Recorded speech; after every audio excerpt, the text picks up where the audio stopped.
Welcome to Big Energy. I'm your host, Kassi Underwood, here to give you a dose of that good energy and talk with people who do it best. Each week, I bring you the knowledge we need to be the forces of nature we came here to be.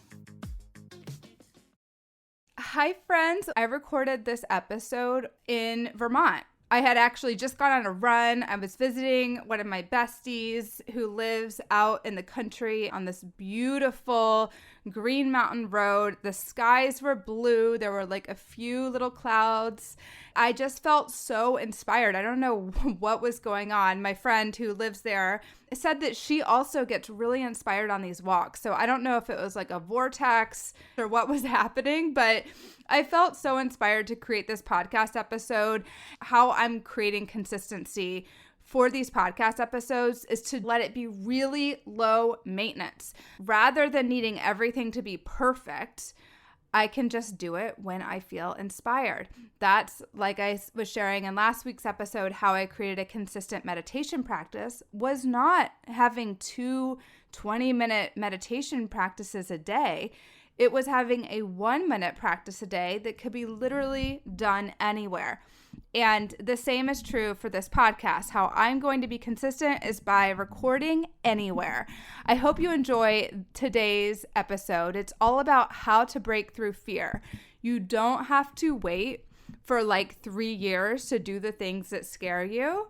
You can do them within minutes if you have the right tools. So not only will I talk you down from marinating in your fears today, but also I will give you some questions that you can ask yourself and the beginnings of a meditation that help you really start to dissolve the internal feelings of fear so that you can take action right away and start living a life beyond your wildest dreams.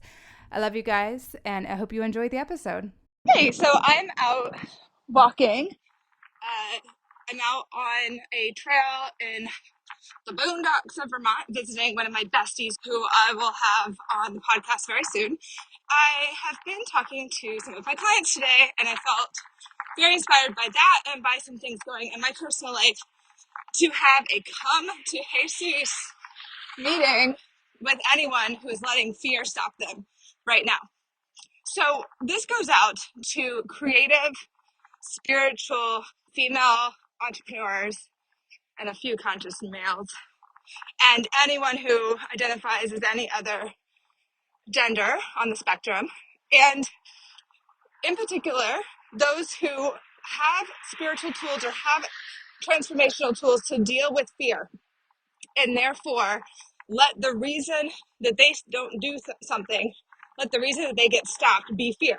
If you're letting fear stop you and you have tools to break through fear, it's bullshit. You're using an excuse. There's an area of life where I've been really stuck and stopped. It's really taken a toll on me because it has limited my self-expression. So maybe you relate to this where you're afraid of the consequences of being fully self-expressed. Like maybe you will be alienated from your social circle or you'll get familial repercussions. Okay, I'm like literally out of breath right now and I'm only walking. So whatever the case, you're feeling stopped because you are someone who centuries ago would have been burned at the stake for expressing yourself. And what I'm here to tell you is that letting fear stop you is no fucking excuse. And I got really clear with myself today that fear is not real. Fear is not real. It's all made up.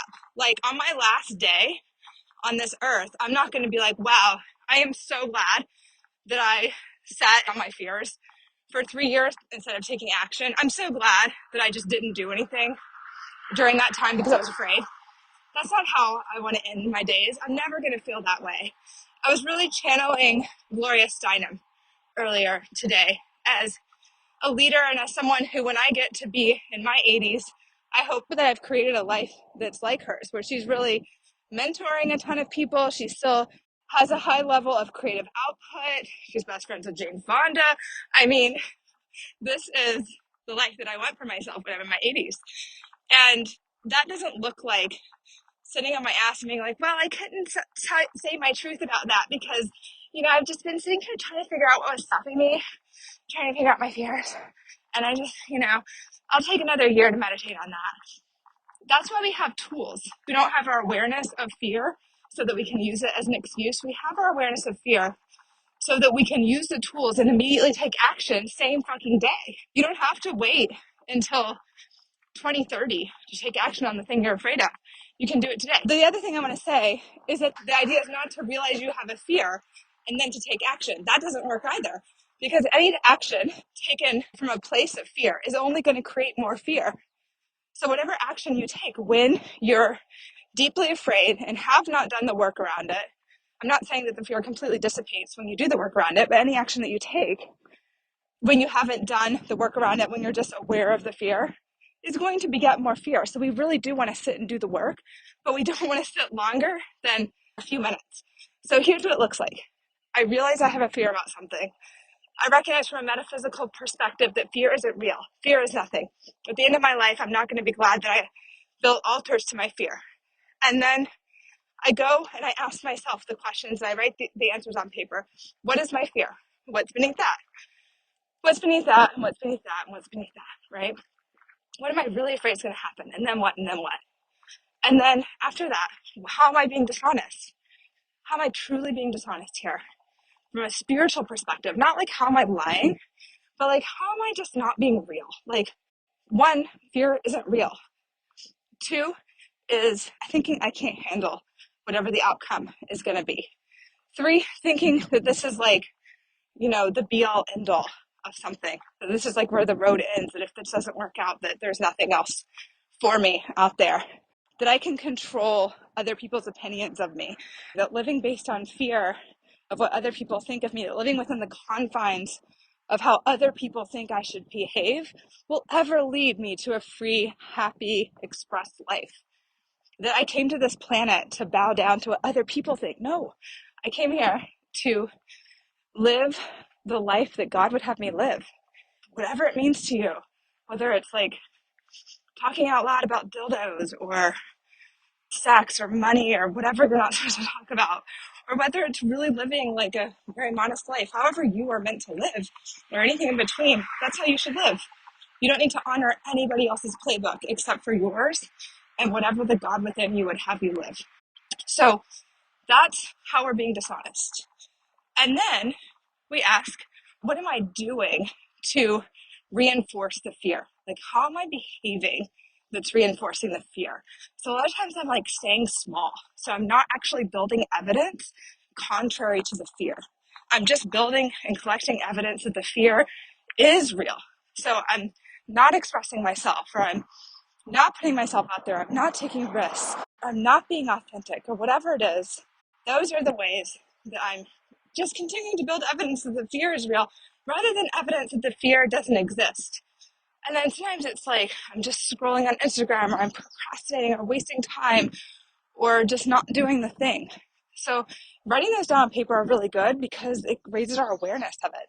And then the question is, what's the worst case scenario? And write down the worst case scenario. And then becoming aware if there's anything you can do to prevent the worst case scenario without limiting your free expression and the truth of your existence on this planet, then do that thing. In my case, that's really getting a clear document created. But for you, maybe it's something else. So whatever it is, get clear on that. And then how would I walk through the worst case scenario with courage? Okay, so how would I go through this with courage? And it's just knowing I'm going to be protected no matter what. Doesn't mean you don't take action like I'm talking about, but we can't just stay small as a way to address our fear. We actually have to do something about it. Then, what's the best case scenario? Oh, wow. Now that's the fucking good part, right? And that's like, it all works out. Everything I wanted happened, or things I didn't even know I wanted happened. Whenever somebody expresses a desire, Mama Gina say, or something even better or wetter than this. It could be even better and wetter than we imagined. So write down what the best case scenario is. And then what new beliefs do I want to create? Because our fears are based on beliefs. So beliefs that like, I am free to express myself. It's safe to put myself out there even if I get rejected.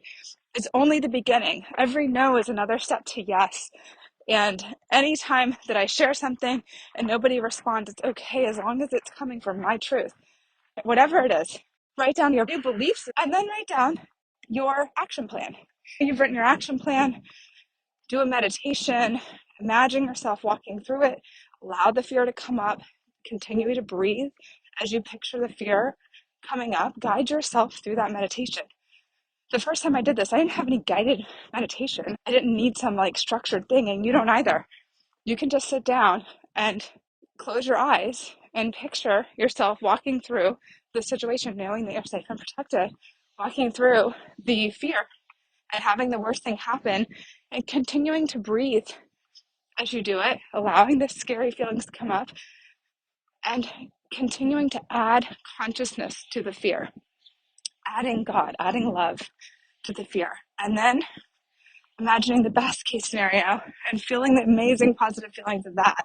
Then rereading, what did I write down as my new beliefs? And saying those to yourself over and over again, putting them on a post-it note, putting them on your mirror, and then going and taking action. We're talking about like 10 or 20 minutes there between I feel stuck and taking action. We're not talking about 3 years. We're not talking about boxering your coach, talking about how stuck you feel because of this or that, or processing. It's just take the fucking action. There's no other way to get to the other side of the fear, truly to the other side of the fear. Once you become conscious of every part of it that I just talked about, you've now dissolved enough of the fear and brought enough consciousness to it that all you're dealing with now is just your physical reaction and your stories. So you know that that's what's going on. The only thing you can do now is take the action and then see what happens. And the universe will protect you and amazing things will happen, but will only happen if you do it. You can't just talk about it. You can't just sit there and try to process all day long. As creatives, as spiritual women, as entrepreneurs, we have to learn how to move through our shit. So do you see how quick I've been talking for like 5 minutes about how to break through? We have to learn how to get ourselves out of that place and move toward the light. It can't just be processing all fucking day long. We're never going to get anything done. There is something between ignoring your fears and like taking massive action, although I fucking love massive action. Like, what the hell's wrong with that? There's something between not processing your fears and just doing a bunch of busy work in your business and actually processing the fear and taking the action same day without letting yourself be so obsessed. Like, it's self-obsession that we're talking about. I'm seeing too much self-obsession, too much marinating in our troubles. And we have real troubles. Like, the stuff that I was dealing with is real life shit. It's like probably the biggest deal I've ever had to deal with in my life. And it was a really good excuse, but it was at the end of the day just an excuse. So my message for you today is, if you are feeling stuck, if you're feeling suppressed, unexpressed, depressed, whatever it is, take a minute to address the fear and the way I've talked about. After you've written it down on paper, don't skip the writing part because that's really important. Once you've written it down, then sit down and meditate, read each line that you just wrote, close your eyes, bring love into it, bring the universe, bring God into it, and then go out and take the action, because faith is what happens after you do what scares you, not beforehand. So don't wait for the faith to come.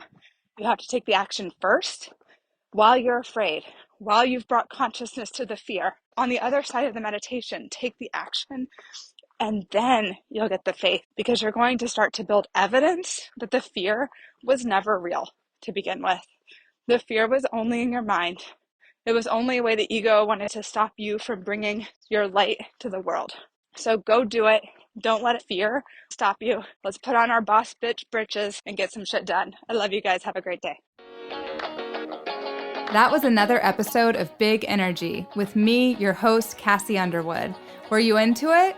Go ahead and click the subscribe button and leave a review. You can also find me online at KassiUnderwood.com. See you next time.